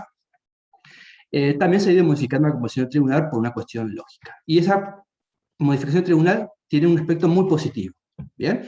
Que es que es uno de los tribunales internacionales con mayor cantidad de mujeres actualmente que lo componen, ¿bien? Por un lado. Y por el otro es que, si bien podríamos decir que el tribunal perdió capaz esas grandes opiniones disidentes o opiniones separadas que siempre hacían Treves, Wolfram y Caminos en conjunto o por separado individualmente, sí creo que la incorporación de nuevos miembros que no participaron en la conferencia, que son de obviamente otra generación, le va a otorgar mayor diversidad al momento de tener que decidir las nuevas cuestiones que se presentan, los nuevos desafíos en el derecho del mar. ¿Bien? Que son desafíos que no estaban presentes en la discusión en la década del 70 y 80 en la convención, y que sí van a ser desafíos en los próximos años. ¿Bien? Para intentar responder un poquito la pregunta de Alejandro. Gracias. Cabrera, muchísimas gracias por la pregunta. La verdad es que me has sorprendido gratamente. Encontraste palabras que realmente me han convencido. Si me das ese pedestal de evaluador de preguntas y respuestas. Muchas gracias, Martín, por eso. Sé que sos un gran investigador de estos temas, ya nos conocemos hace tiempo y sé que lo has hecho con profundidad y con mucho profesionalismo. Finalmente, uno más para Martín, para luego pasar a la doctora Devia. ¿Cómo te parece, que de hecho lo tocás al final en la presentación, cómo te parece que el tribunal puede aportar a las nuevas discusiones en el derecho del mar? Justamente también viene de la mano con el final de tu respuesta recién, porque hoy naturalmente, y yo coincido con vos, los desafíos que tiene el derecho del mar hoy no son los mismos que ha tenido en los 70s, en los 80s y en los 90s, incluso en la década pasada, aunque parece que esta década, la década de 2010 en adelante, o sea, la década anterior parece que fuera una década de no décadas, ¿no? Como que en realidad eso es una suerte de continuación de la anterior respecto de los conceptos particularmente acuñados en la década de los 90, pero con algún tipo de diferencia. Entonces, en ese contexto de un derecho internacional hoy dialogado, con muchos foros, también esto lo ha explicado la doctora Devia en su presentación, el tema de hoy el derecho del mar está hablado, está dialogado en diferentes foros, no estrictamente vinculados con el derecho del mar. ¿Cómo hace el tribunal para ofrecer una guía a este derecho internacional en formación sin necesariamente que exista una controversia que deba ser sometida al tribunal? ¿Cómo lo ves? ¿Qué aporte puede hacer el tribunal en este contexto? Bien, gracias. Creo que fue hace 2 años más o menos, también conmemorando los 20 años 20 años, 25 años, no me acuerdo ahora, que se realizó un simposio, jornada, en la sede del tribunal, bien, que justamente era sobre el tribunal y los nuevos desafíos en el derecho del mar, bien, que abordaron, entre otros temas de pesca y cambio climático. Se toca con un tema que yo he venido trabajando en los últimos tiempos, que es promover la competencia consultiva del tribunal. La opinión consultiva que emitió el tribunal en el año 2015 sobre la pesca INDR tiene un aspecto esencial que es, no está vinculado con las preguntas que respondió, sino con el solo hecho de haberse declarado competente para poder emitir la opinión consultiva. Había una gran parte de la doctrina, ¿bien? Y también de los estados, que consideraban que el tribunal no contaba con una competencia consultiva porque no estaba prevista expresamente ni en la convención ni en el estatuto del tribunal, pero sí en el reglamento del mismo. Con esa interpretación expansiva, que digo yo, que hace el tribunal de su propia competencia, al aceptar emitir opiniones consultivas cuando órganos así autorizados por un acuerdo internacional relacionado con la convención se lo solicitan, creo yo que abre una puerta muy importante para que el tribunal pueda ser utilizado justamente con estos fines de otorgarnos guías, bien, y como mínimo principios generales que puedan luego aplicarse a todas las normas o instituciones particulares y puntuales en este régimen tan complejo que es el derecho del mar y su relación con los otros regímenes. En ese sentido, bien, ha habido en los últimos años intenciones tanto desde el ámbito académico como de algunos estados en solicitar opiniones consultivas a la Corte Internacional de Justicia vinculado a las responsabilidades en el tema del cambio climático, bien, que incluso algunas intentaron hasta lograr los votos en la Asamblea General, que no se logró hasta el momento, pero creo yo que lo que falta es justamente utilizar al tribunal para tal fin, bien, y en mi caso particular yo soy lo que postula que se podría solicitar o podría buscarse la estrategia legal, bien, para que el tribunal pudiera tener una opinión consultiva sobre los efectos del cambio climático en los océanos, por ejemplo, y la responsabilidad estatal, y vincularlo, por ejemplo, con temas de responsabilidad estatal, bien, para intentar dar respuesta a tu pregunta, Alejandro. Muchísimas gracias, Martín, también coincido con tus consideraciones. Yo creo que el tribunal tiene, a través de su competencia consultiva, la posibilidad de poder aportar también a este proceso. Quizás también yo agregaría, además de tu gran respuesta, también elementos de procedimiento. Muchas veces incomoda a los tribunales recibir este tipo de preguntas. ¿Cómo hacemos un proceso de negociación? Algo que, a más de un internacionalista clásico, seguramente se está incomodando con esto, cómo el tribunal nos puede decir cómo tenemos que armar una negociación, ¿verdad? Así que gracias por eso. Yo creo que el tribunal a uno le puede pedir más, y creo que el tribunal tiene mucho para dar también. Muchísimas gracias, Martín. Antes de pasar, no sé si me permite el moderador, antes de pasar a los comentarios de la doctora Devia, yo no sé si es momento de escuchar algún comentario o alguna pregunta por parte de los que están también aquí participando. Tenemos una pregunta para el doctor Cabrera Mirazú, ¿sí? Que mucho se ha discutido sobre el rol que cumplen los buques extranjeros abastecedores de combustibles en la zona económica exclusiva dentro de la logística pesquera, ¿no? Aunque la mayoría de la doctrina internacionalista la considera como un ejercicio dentro de la libertad de los mares, un creciente sector de la doctrina especializado en derecho del mar, principalmente en universidades españolas, pretende considerar el abastecimiento del combustible como una parte de la actividad pesquera. La pregunta es, ¿cuál es la opinión personal sobre este tema para el doctor Martín Cabrera? Bueno, a mi entender, bien, y lo que podemos advertir, por lo menos de la práctica internacional, efectivamente los buques que realizan aprovechamiento de combustible, ya sea en alta mar o dentro de la zona económica exclusiva de los estados ribereños, la gran mayoría de ellos lo hacen para abastecer a buques pesqueros, bien, que se ubican o dentro de la zona económica exclusiva o en esa famosa milla 201, bien, entrando e ingresando de la zona. No quiero dar una respuesta contundente, pero a mi entender, y más perteneciendo a un país que es un estado ribereño, yo considero que efectivamente la provisión de combustible en la zona económica exclusiva, bien, debe considerarse como una actividad relacionada con la actividad pesquera, bien, a fin de permitir que los estados ribereños tengan mayores herramientas, bien, para poder proteger sus recursos, bien, y de esa manera intentar limitar la pesca INDR, ¿bien? Pero esto, le repito, no es una respuesta contundente, pero es por lo menos mi perspectiva general sobre el tema. Muchas gracias, doctor Cabrera. Tiene la palabra el doctor Ariel Mansi, ¿sí? Puede preguntar, tiene habilitado. ¿Cómo no? Bueno, muchas gracias. Saludo a los organizadores, a quienes agradezco la realización de esta actividad y también a los expositores.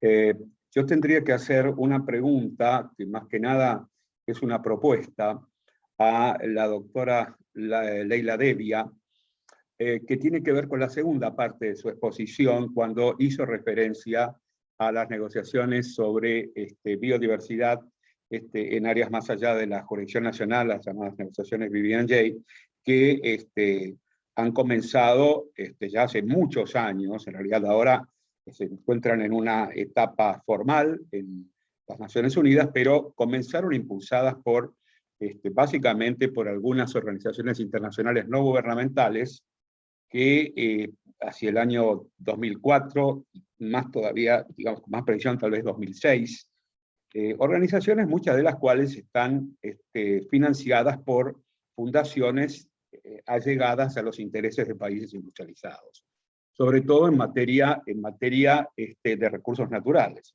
Y aquí tenemos, y por eso me refiero a esta segunda parte de la exposición de la doctora Devia, que hay un texto encorchetado, un poco demorado, quedó con motivo de la pandemia, su tratamiento en la Asamblea General, pero que está, yo diría, en un 90% entre corchetes, y lo que está entre corchetes es básicamente lo referido a acceso a los recursos genéticos, benefit sharing, la participación en los beneficios, patentes, mientras que en una suerte de paquete que logró instalarse a partir de la elaboración del G77 hace unos años, se estimó que había que considerar en un todo tanto áreas marinas protegidas como recursos genéticos, como capacity building, en fin, y no adoptar ningún texto si no se adoptaba una decisión respecto de todo.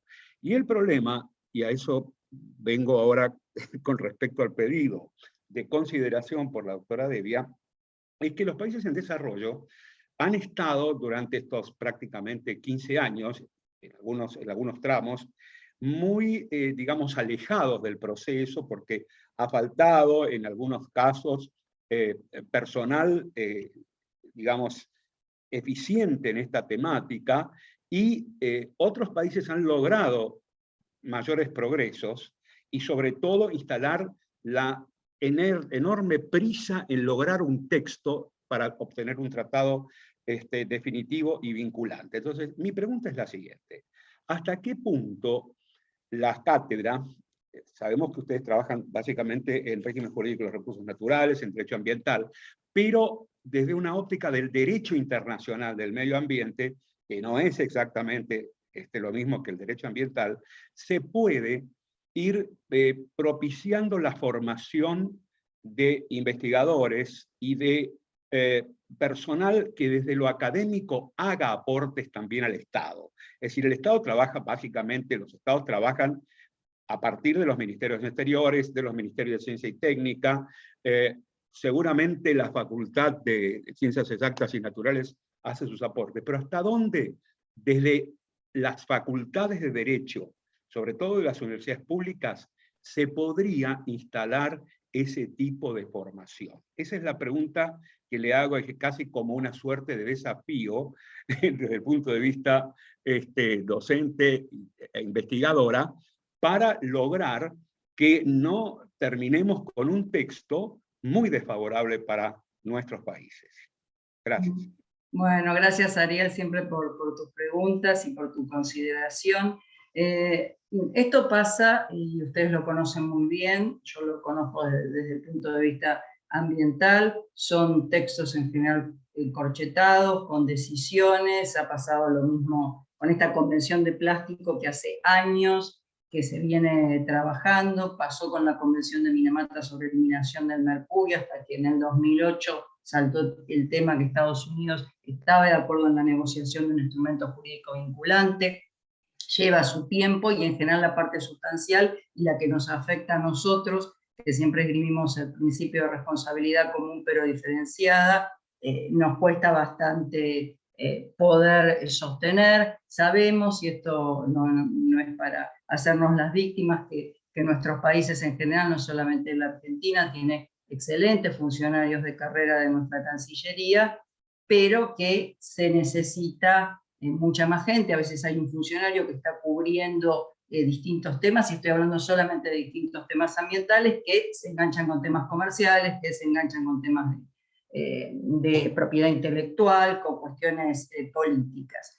Entonces, nosotros humildemente, por supuesto, desde la cátedra, lo que siempre yo personalmente he tratado de impulsar, ya que he tenido la suerte de estar en negociaciones internacionales ambientales, es estos temas, que ahora cobran mucha más importancia. Cuando nosotros con otros profesores dábamos, salvo cambio climático, que siempre fue una estrella, y ahora lo es más, el tema del protocolo de Nagoya y las directrices de Bonn, o los químicos, Basilea, Rotterdam y Estocolmo. Y bueno, la verdad que no teníamos un gran público tampoco de investigadores ni de gente interesada.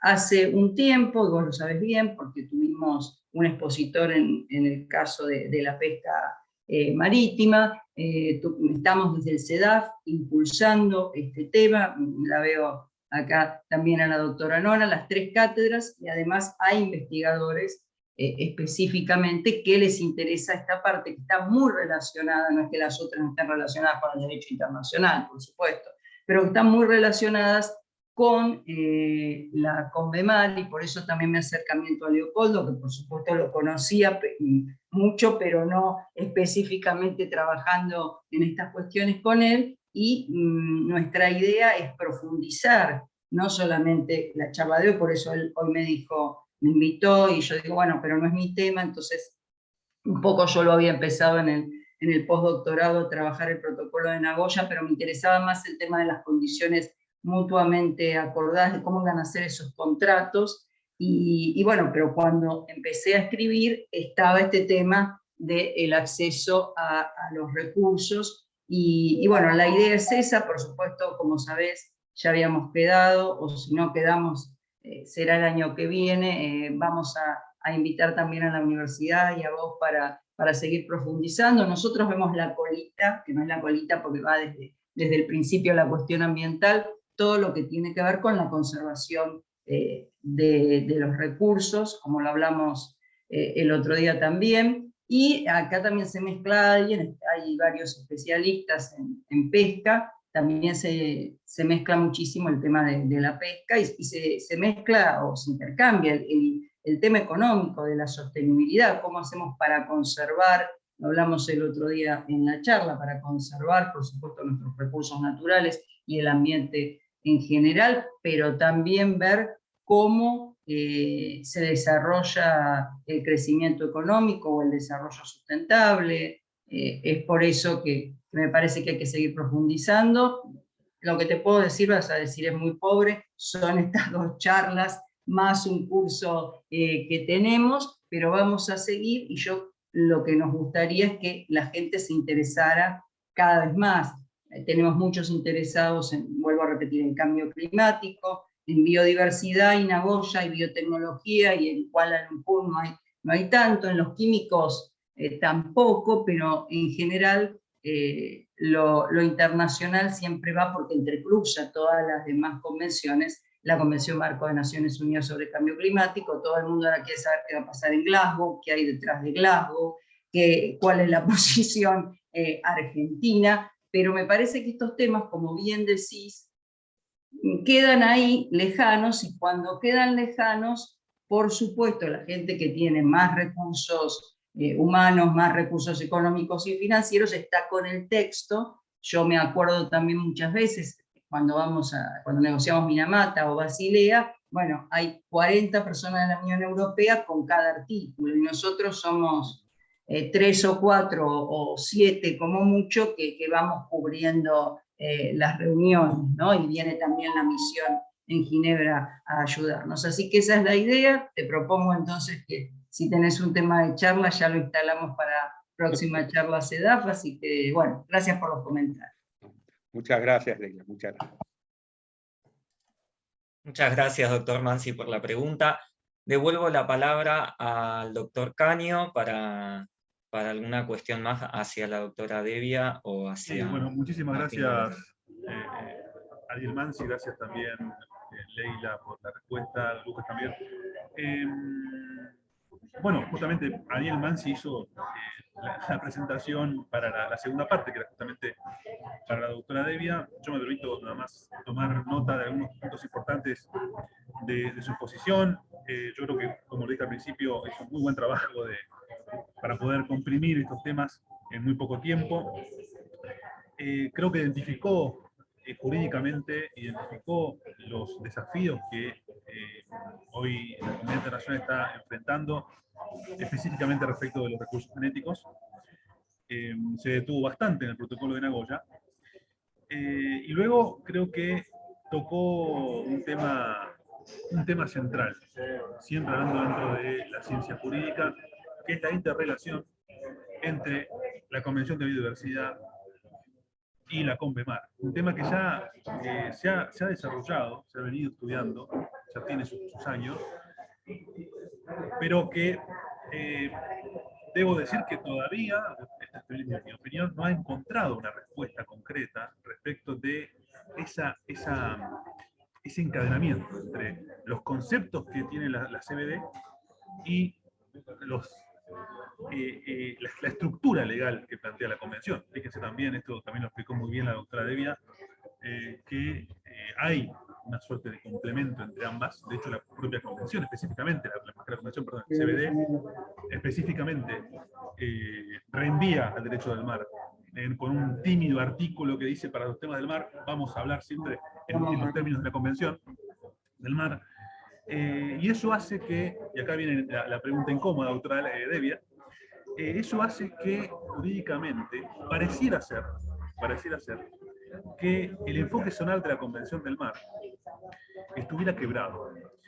este concepto de recurso genético termina desafiando los límites de los espacios, y eso lo vemos claramente, sobre todo nosotros los argentinos, con los temas de plataforma continental, más allá de las 200 millas, donde naturalmente si uno analiza las características de los ecosistemas, de los recursos genéticos que son de interés para las compañías que los pueden explotar, esa dimensión operativa, más que operativa, una dimensión ecosistémica, hace que estos recursos convivieran con dos espacios. Por un lado el altamar y por otro lado no la zona, sino la plataforma continental. ¿Qué respuesta tenemos para eso, doctora? Gracias. Gracias por la pregunta, no es incómoda porque a mí me desvela y lo quise un poco poner como interrogante.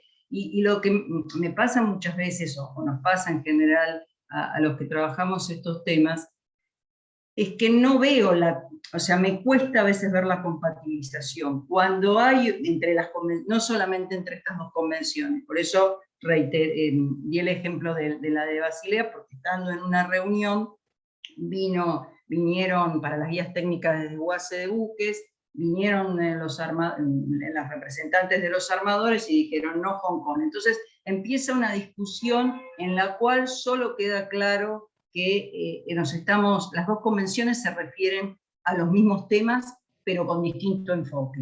Pero no se encuentra cuál es el enfoque diferente con el que se está, es muy sutil. A mí me parece que el protocolo de Nagoya quedó lavado por la importancia de estos temas. O sea, cuando las directrices de Bonn comienzan a desarrollar esta idea de acceso a recursos genéticos, y lo veo en este caso, bueno, Ariel después ya también, y a ustedes cuando el Ministerio de Ambiente se lo permita, tenemos en la cátedra una JTP que estuvo coordinando la implementación del protocolo en la Argentina por parte del Ministerio de Ambiente y Desarrollo Sustentable, y ahora está con la estrategia, con el marco post-2020 de la estrategia de biodiversidad. Entonces, mi idea es que yo lo haría como mucho más simple, en el sentido de establecer que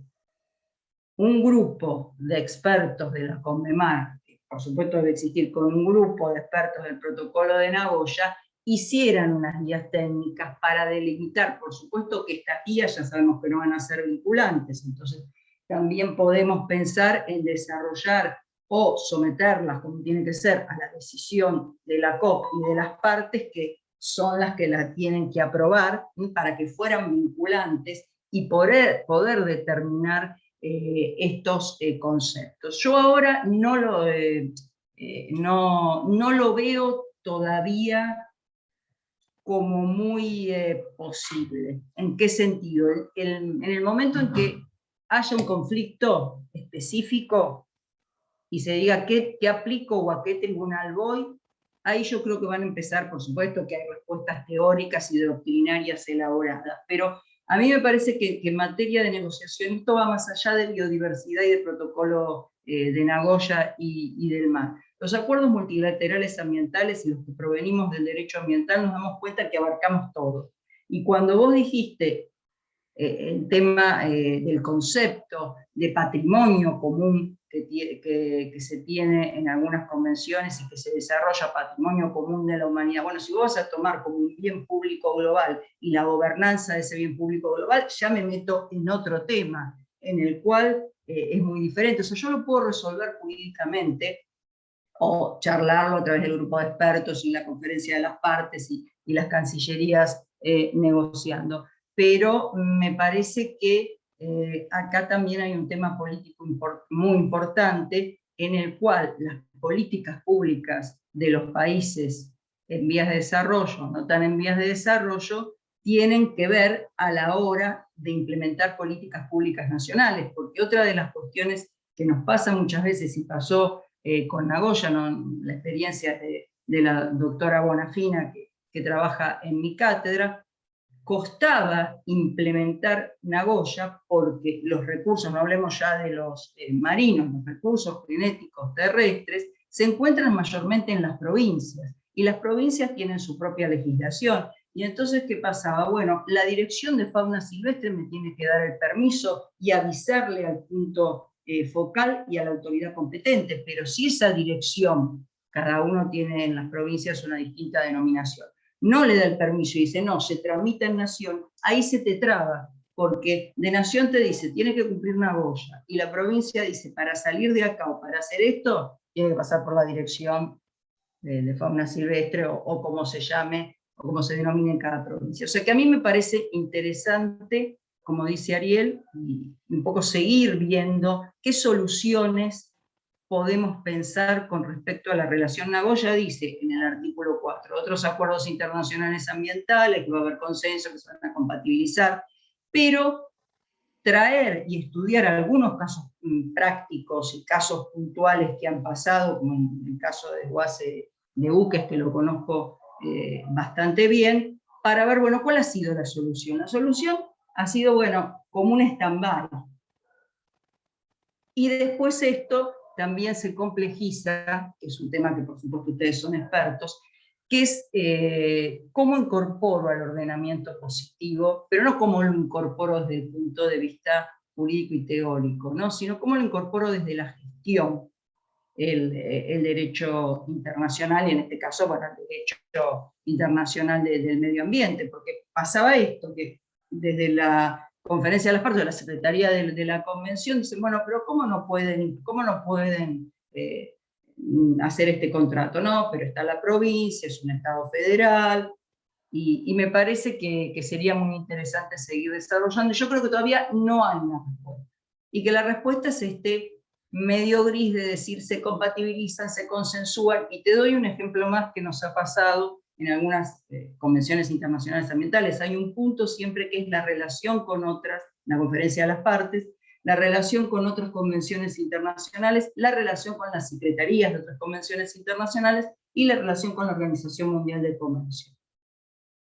Que todo bien, que hablaron en informe a la Conferencia de las Partes, charlaron, que todo bien, que se van a apoyar, que se van a asistir técnicamente, que bueno, se va a dar capacitación y asistencia a los países en materia de comercio y medio ambiente, en materia de tráfico, relación con la Organización Mundial Aduanera. Son los últimos puntos en general que tratamos en las conferencias de las partes, y uno ve que es una charla, por lo puesto que seguramente tiene sustancia, no quiero decir que no tenga sustancia, pero a la hora de la solución, por eso yo creo, esto por supuesto, además que es un delirio, que el Tribunal del Mar, que está afiatado, puede ser un lugar de solución de ciertas controversias. No el único, porque tenemos que, en el caso de nuestros países, la Corte Interamericana de Derechos Humanos ha ido más allá con la cuestión ambiental en sus resoluciones.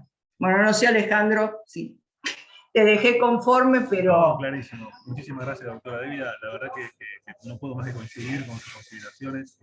Estos temas son realmente razón para no dormir para muchos juristas, así que le agradezco. Una consideración más, una pregunta más, también con este tono desafiante. En este último tiempo, los últimos 10, 15 años, se está hablando de las 3B largas, ¿no? Biodiversidad, biotecnología y bioinformática. ¿Cómo ve usted?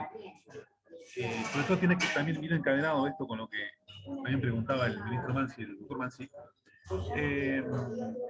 ¿Cómo podemos, desde las universidades, y específicamente con temas de derecho, empezar a tocar estos temas? Porque naturalmente son temas que reflejan diferentes intereses.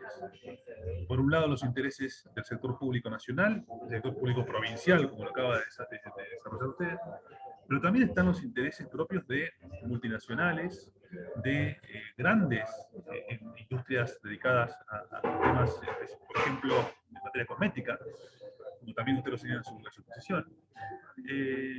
¿Cómo hacemos desde las universidades para que estas 3B puedan ser asimiladas, sobre todo en las cátedras de Derecho, y cómo poder, desde las universidades, acá vuelvo a, digamos, a la esencia de la pregunta de Bill Mansi, cómo podemos hacer para que la universidad pueda aportar al sector público nacional, llámese Ministerio de Ambiente, Cancillería Argentina, para realmente tener un trabajo mancomunado y poder evaluar con una óptica de apertura cómo avanzar. Y específicamente en el escenario que tenemos hoy, que es la negociación de este tratado, que debo reconocer, y lo digo con absoluto respeto, esto ha caído en un carnaval diplomático de nunca acabar.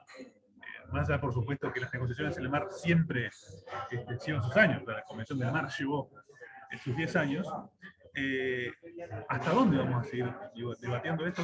¿Cuándo vamos a empezar a borrar los corchetes de estos borradores, que parece que son eternos borradores, cambiándole el nombre, pero siguen siendo borradores? ¿Y cómo logramos esas 3 Bs que acabo de compartirle? ¿Cómo hacemos desde la universidad para aportar a esta negociación? Bueno, con respecto a esa pregunta yo tengo un par de ideas.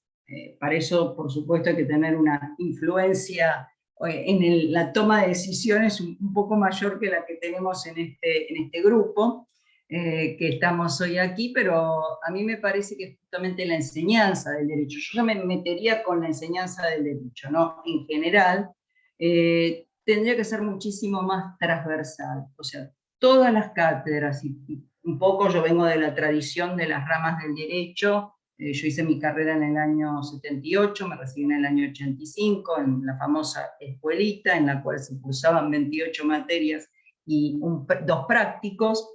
Y bueno, en esa cabeza, que me dediqué igual a los recursos naturales, en esa cabeza a veces es difícil, y no digo en la mía solamente, sino en la de muchos, ver esa transversalidad, esa multisectorialidad, y la idea de que todas estas, civil, comercial, todas tienen que tratar estas 3D. Porque yo creo que tiene que ver con una óptica, así como la política de género, que fue y está siendo puesta en agenda y que es transversal a todas las ramas del derecho, también lo tendría que ser la sostenibilidad. Y por ende, estas 3B. Esa es un poco la idea y es el desafío, ¿no? Y el otro desafío también es cómo la universidad pública se relaciona y con la política pública. ¿Por qué?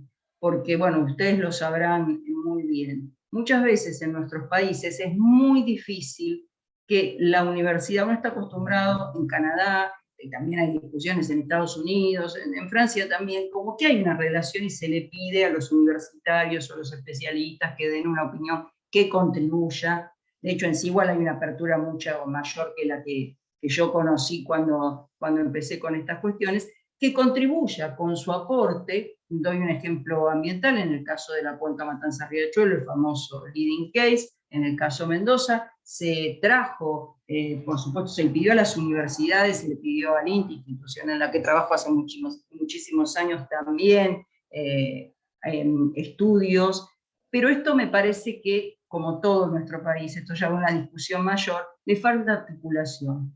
Vos encontrás equipos de trabajo y funcionarios excelentes, dedicados, y funcionarias que saben muchísimo. Bueno, acá veo, realmente es un lujo, a varios embajadores o ex embajadores, a la doctora Susana Ruiz Cerruti, así que no lo tengo que decir, muchísimo, y todos y todas los que están hoy presentes, excelentes.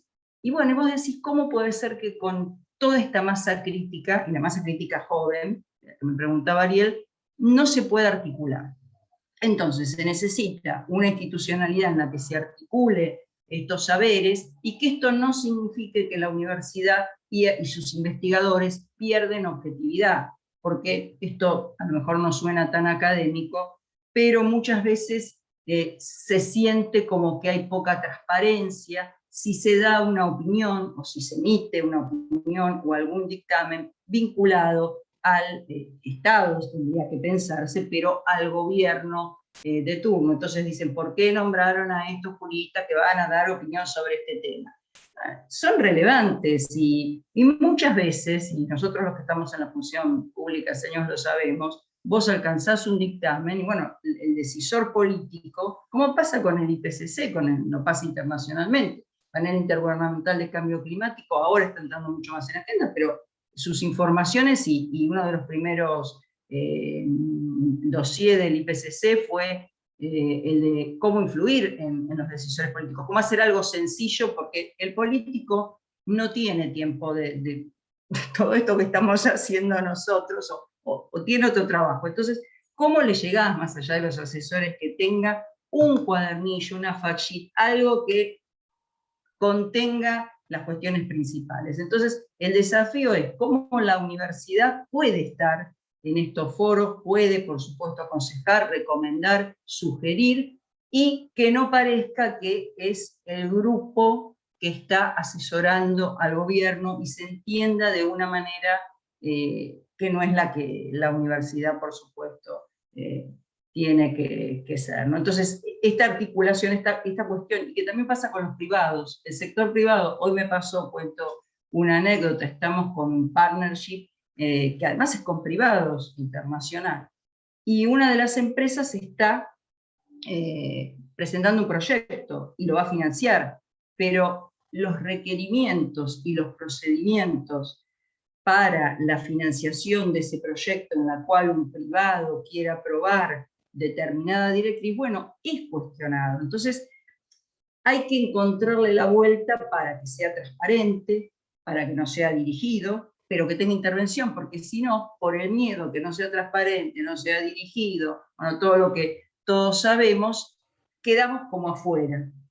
Los juristas, el sector privado, queda como afuera de las decisiones, y a mí siempre me gustó un libro que habla sobre cómo se toman las decisiones políticas y dar ejemplo de cómo tomó, ya está igual poquito viejo, pero cómo tomó la decisión política Kennedy cuando decidió no invadir la bahía de Cochinos. Bueno, y es muy interesante, o sea, cómo, y esto bueno, para los politólogos, no me voy a meter, porque ya me metí en el derecho del mar, así que me voy a meter en la política, pero la idea un poco es esa, yo la tengo, esa transversalidad, que todos podamos tener un lenguaje común con respecto a estas 3B, por supuesto habrá especialistas, y lo otro es articular y que no tener miedo a que el Estado pida una opinión a su universidad y que la universidad elabore opiniones. Algo la UBA, con muchas cosas, ¿no? Pero lo que yo conozco con los programas interdisciplinarios como el PIUBAES y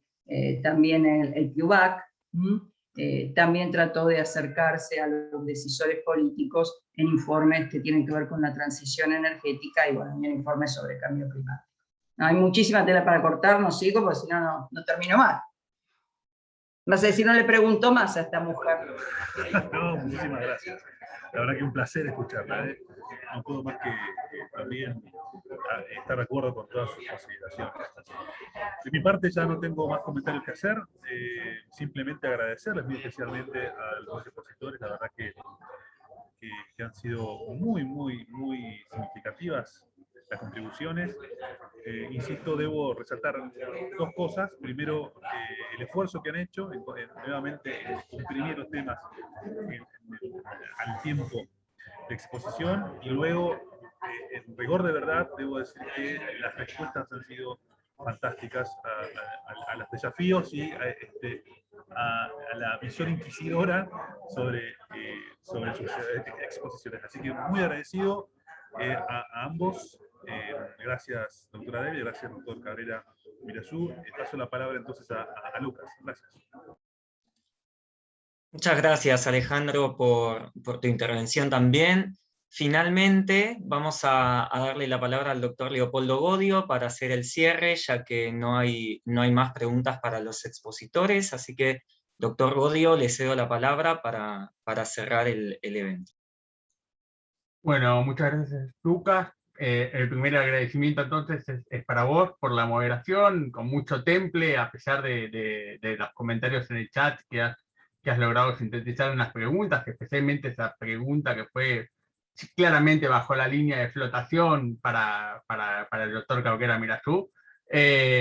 Bueno, y aprovecho también para agradecer muy especialmente a los expositores, a Leila Devia, a Martín Cabrera Mirazú, a Alejandro Caño en su rol complicadísimo, que es ser comentarista, porque parece fácil, pero tiene que estar muy atento a todo lo que se dice y después meter ese feedback que no es sencillo. Por supuesto, vuelvo a agradecer especialmente al Instituto Gioja, a Laura Vega, a Claudia Patiño por la asistencia técnica en simultáneo en el canal de Zoom y en el canal de YouTube. Así que muchas gracias a ambos especialmente, a los integrantes de la cátedra, la doctora Devia, por supuesto a nuestra distinguida secretaria académica, la doctora Silvia Nona, a la doctora Rucheruti por su presencia. Aprovecho para invitarlos especialmente al próximo encuentro, que es el último del año, el día jueves 18 de noviembre, que vamos a dedicarnos específicamente al caso de la Fragata de la Libertad, con las exposiciones del doctor Marcelo Cohen, la doctora Rucheruti y el consejero legal Holger Martinsen, de la Cancillería Argentina, quienes fueron casualmente los tres agentes de la delegación argentina en el caso ante el Tribunal de Mar. Así que es un análisis del caso desde la mirada de sus protagonistas, claramente, ¿no? Quienes tienen el conocimiento teórico y práctico del caso.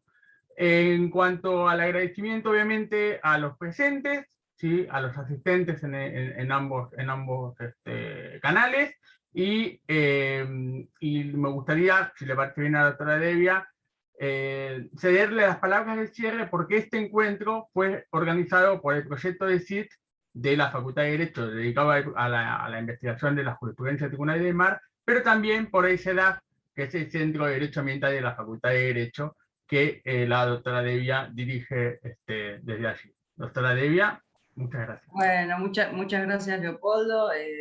Lo dirijo junto con la doctora Nona, con la secretaria académica de nuestra facultad, así que estamos las dos y el Consejo Consultivo también del centro muy contentos y contentas con esta actividad, así que solamente agradecerles y que ojalá nos podamos encontrar en otra oportunidad y que ustedes vengan a nuestra casa, por así decirlo, que es el CEDAF, y también nos puedan ilustrar con estos temas tan interesantes. Así que muchísimas gracias.